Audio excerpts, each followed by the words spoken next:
In this video, we will talk about how to disable Windows Defender in Windows 10. Method 1. Temporarily disable Windows security.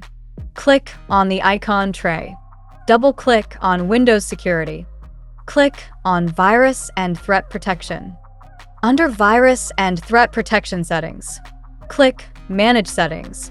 Turn off Real-Time Protection and all the other settings showing on. After this, click on Firewall and Network Protection. Here, we need to turn off all the network protections. Let me show you really quick. You simply need to click on it and turn off Microsoft Defender Firewall. Method 2.